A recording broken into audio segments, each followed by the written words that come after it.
রাসূলুল্লাহ সাল্লাল্লাহু আলাইহি ওয়াসাল্লাম কদরের রাতগুলোতে কি কি ইবাদত করতেন। আমি খুঁজে 5টা আমলের কথা পেয়েছি বিশেষভাবে।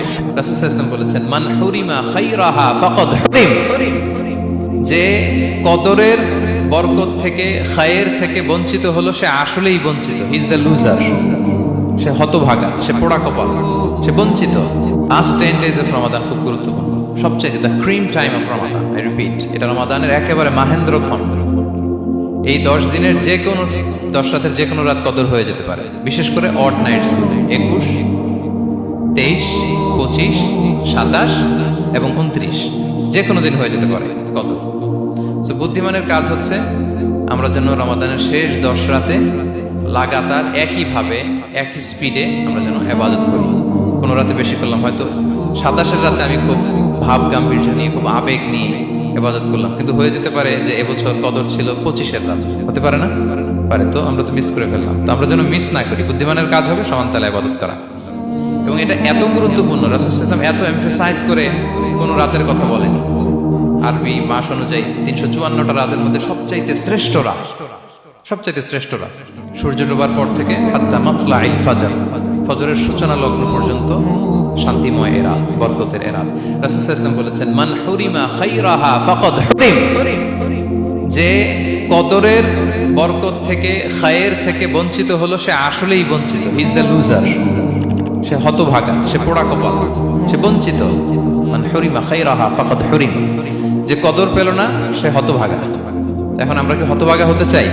আমরা তো শুরুতে অনেক হোপফুল ছিলাম, এত এত ব্লেসিংস, এত এত বরকত, রহমতের ফলগুধারায় আমরা প্লাবিত হচ্ছি রমাদানে। তা আমরা তো হতভাগা হতে চাই না। তা আমরা যেন এই শেষ 10 দিন এক তালে আন্তরিকতার সাথে ঈমান ও ইহতিসাবা আমরা যেন ইবাদত করি। সম্মানিত ভাই এবং বোনেরা, তাহলে আমরা সৌভাগ্যশীলদের অন্তর্ভুক্ত হতে চাই, হতভাগা হতে চাই না। আমরা এবার একটু শুনবো যে রাসূলুল্লাহ সাল্লাল্লাহু আলাইহি ওয়াসাল্লাম কদরের রাতগুলোতে কি কি ইবাদত করতেন। আমি খুঁজে 5টা আমলের কথা পেয়েছি বিশেষভাবে। কমন যে আমলগুলো সেগুলো তো ছিলই, বিশেষভাবে 5টা কাজ রাসূল সাল্লাল্লাহু আলাইহি ওয়াসাল্লাম কদরের রাতে করতেন। 1 নম্বর কাজ হচ্ছে তিনি সারা রাত জেগে ইবাদত করতেন এবং পরিবারের লোকদেরকে ঘুমোতে দিতেন না, উঠিয়ে দিতেন। বছরের অন্য কোনো সময়ে সারা রাত জেগে ইবাদত করার কোনো নজির রাসূল সাল্লাল্লাহু আলাইহি ওয়াসাল্লামের জীবনে ছিল না।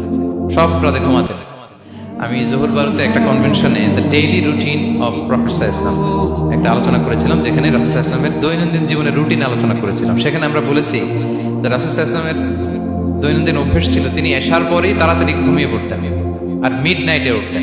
রাসূল সাল্লাল্লাহু আলাইহি ওয়াসাল্লামের কর্মদিবস শুরু হতো মিড নাইটে। আমাদের তো সকালে কারো আরো অনেক পরে শুরু হয়। রাসূল সাল্লাল্লাহু আলাইহি ওয়াসাল্লামের কর্মদিবস শুরু হতো বেসিক্যালি মিড নাইটে। এশার পরে কথাবার্তা না বলে আগে ঘুমোতে যেতেন, মিড নাইটে উঠতেন, কিন্তু ঘুমাতেন। ঘুম ছাড়া রাত কাটাতেন না। সারা বছরের এটা ছিল যে এশার পর পরে ঘুমোতে যেতেন, except the last 10 days of Ramadan. রমাদানের শেষ 10 রাতে রাসূল সাল্লাল্লাহু আলাইহি ওয়াসাল্লাম ঘুমাতেন। এই 10 দিনের ব্যাপারেই পাওয়া যায় সারা রাত জেগে তিনি ইবাদত করতেন। আম্মা জান আয়েশা রাদিয়াল্লাহু তাআলা আনহা বলেন, ইযা দাখালাল আশরু আহিয়াল লাইলা ওয়া আইখাযা আহলা ওয়া জাদ্দা ওয়া শাদ্দাল মিজার। রমাদানের শেষ দশক যখন আসতো, রাসূল সাল্লাল্লাহু আলাইহি ওয়াসাল্লাম সারা রাত জেগে ইবাদত করতেন। পরিবারের সদস্যদেরকে জাগিয়ে তুলতেন, স্ত্রীদের ঘুমাতে দিতেন না, জাগিয়ে তুলতেন। ফাতেমা রাদিয়াল্লাহু তাআলা আনহার ঘর পাশেই ছিল, তাদেরকে যে জাগাতেন এবং নিজে সারা রাত ইবাদত করতেনই। জাদ্দা ওয়া শাদ্দাল মিজার, খুবই বলিষ্ঠভাবে, খুব মজবুতভাবে কোমরে গামছা বেঁধে নামার একটা এক্সপ্রেশন এখানে দেওয়া হয়েছে। মিজার, ইজহার মানে হচ্ছে বাংলা করলে হয় লুঙ্গি। লুঙ্গি আমরা যখন খুব শক্ত কোনো কাজ করতে যাই তখন তারা কি করে, খুব টাইট করে লুঙ্গিটা বাঁধে। তার মানে বোঝানো হচ্ছে রাসূল সাল্লাল্লাহু আলাইহি ওয়াসাল্লাম কোমরে ভালো করে লুঙ্গি বেঁধে বা গামছা বেঁধে আটকাট বেঁধে নামতেন শেষ 10 দিনের জন্য। এই সময় তিনি মানে কাউকে কেমন যেন চিনতেন না, সবসময় ইবাদতে মগ্ন থাকতেন।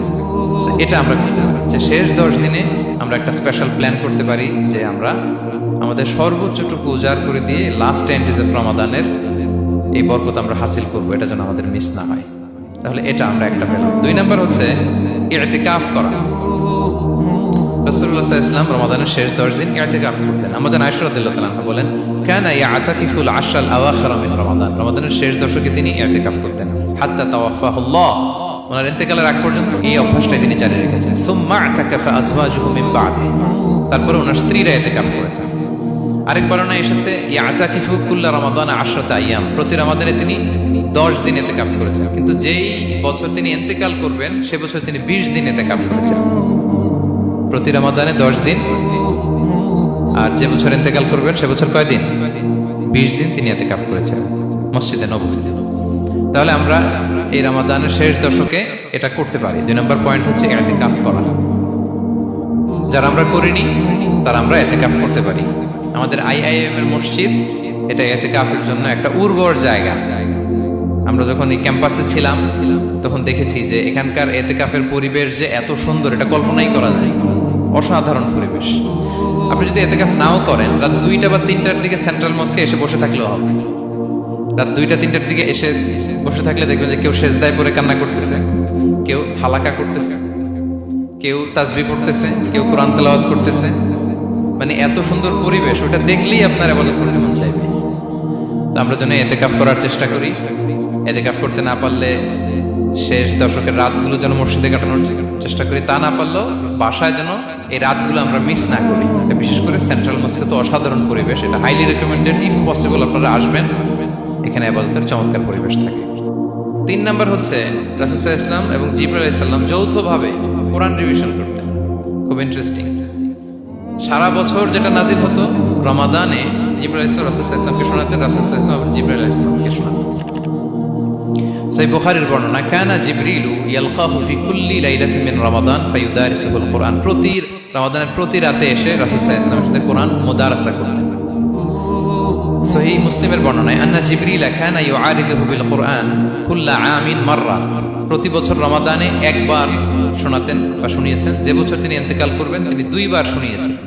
আরাদা ইউআরিদু, এটা ফ্রম বোথ সাইড। আরবি শব্দটা এমন যে জিবরাইল আলাইহিস সালাম শোনাতেন, এরপর রাসূল সাল্লাল্লাহু আলাইহি ওয়াসাল্লাম জিবরাইল আলাইহিস সালামকে শোনাতেন, কোরআন রিভিশন করা।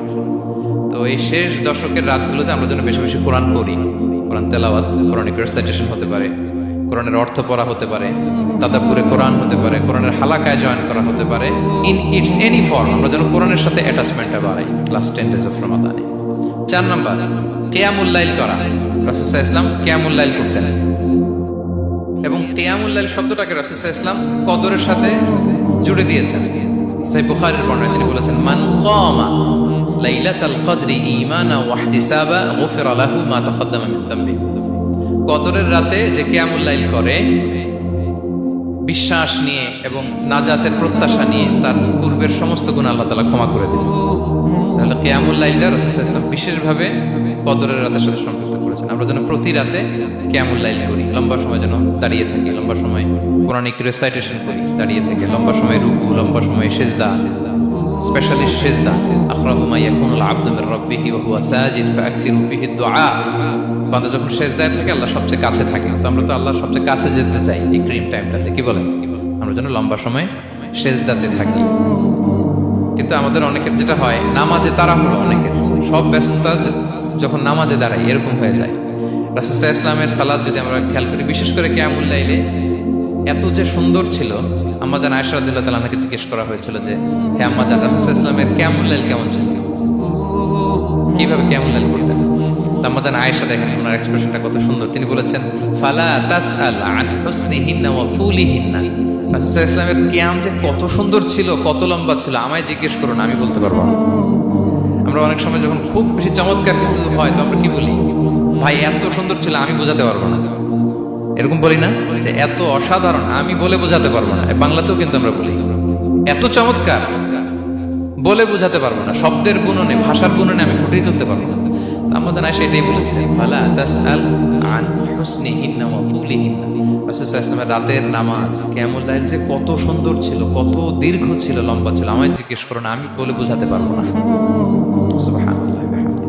আমরা যেন লম্বা সময় কিয়ামুল লাইল করি। আমাদের আয়েশা রাদিয়াল্লাহু তাআলা আরো বলেন, কানা ইয়াকুমু মিনাল লাইলি হাত্তা তাতাফাত্তারা কদামা। এত দীর্ঘ সময় দাঁড়িয়ে থাকতেন, থাকতে থাকতে ওনার পা ফুলে যেত, পা দুটো ফুলে যেত। আপনিও দীর্ঘ সময় দাঁড়িয়ে দেখেন যে পায়ে ঝিম ধরে যাবে, পা ফুলে যাবে, এটা করতেন রাসূল সাল্লাল্লাহু আলাইহি ওয়াসাল্লাম। তো আমাদের আয়েশা বলেন, ইয়া রাসূলুল্লাহ লিমা তাসনাউ হাযা ওয়া কদ গুফিরা লাকা মা তাকাদ্দামা মিন যামবিকা ওয়া মা তাআখার। আপনি এত কষ্ট কেন সহ্য করেন নিজের দেহের উপরে? আপনার তো আগের পরের সব গুনাহই মাফ, আদত তো রাসূল সাল্লাল্লাহু আলাইহি ওয়াসাল্লাম গুনাহই নেই, তিনি নিষ্পাপ।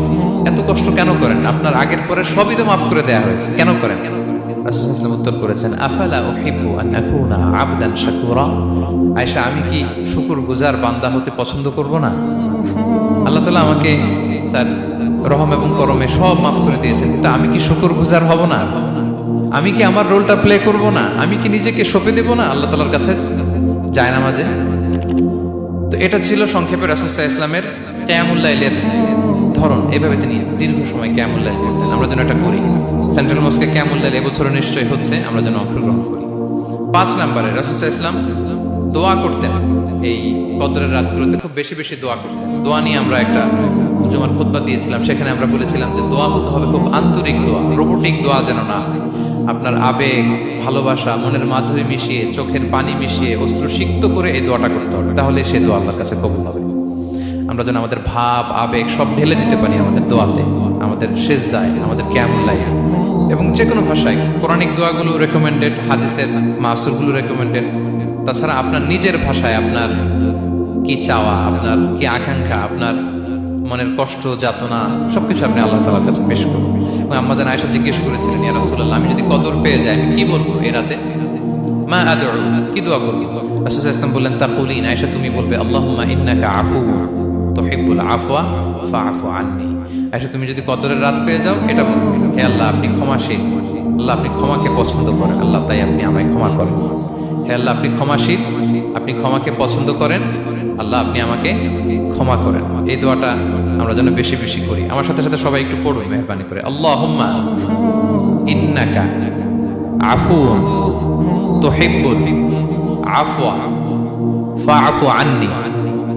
আল্লাহুম্মা ইন্নাকা আফুউন তুহিব্বুল আফওয়া ফাআফু আন্নী। হে আল্লাহ আপনি ক্ষমাশীল, আপনি ক্ষমা করাকে পছন্দ করেন, আল্লাহ আমাকে ক্ষমা করেন। আমরা আমাদের নিজেদের ভাষায় অনেক দোয়া করতে পারবো, কিন্তু রাসূল সাল্লাল্লাহু আলাইহি ওয়াসাল্লামের শেখানো দোয়াগুলো এটা হচ্ছে মানে very precise in wording but comprehensive in meaning. এটার অর্থ, এটার আবেদন এটা অনেক বেশি। আমি অনেক 10টা-20টা বাক্য বলে এত সুন্দর কথা মিলাতে পারবো না। রাসূল সাল্লাল্লাহু আলাইহি ওয়াসাল্লাম যেটা শিখিয়ে দিয়েছেন, আগে আল্লাহর প্রশংসা করলাম, আল্লাহ আপনি ক্ষমাশীল, আবারও প্রশংসা, আল্লাহ আপনি তো ক্ষমা করাকে পছন্দ করেন। যেটা আপনি পছন্দ করেন না ওইটা তো চাচ্ছেন, যেটা আপনার পছন্দ, যেটা আপনি করতে ভালোবাসেন, গাফিরিয যামবি ওয়া কাবিলিত তাওব, আপনি ক্ষমা করাকে পছন্দ করেন, তওবা কবুলকে আপনি পছন্দ করেন, তো সেটাই তো চাচ্ছি আপনার কাছে, আপনি আমার তওবা কবুল করুন, আল্লাহ আপনি আমাকে ক্ষমা করুন। সো এই দোয়াটা প্রত্যেক রাতে যেন আমরা বেশি বেশি করি সম্মানিত শুধু। এবং এই যে রিমাইন্ডারগুলো শুনলাম, এটা রমাদানের পরেও যেন আমরা অব্যাহত রাখি।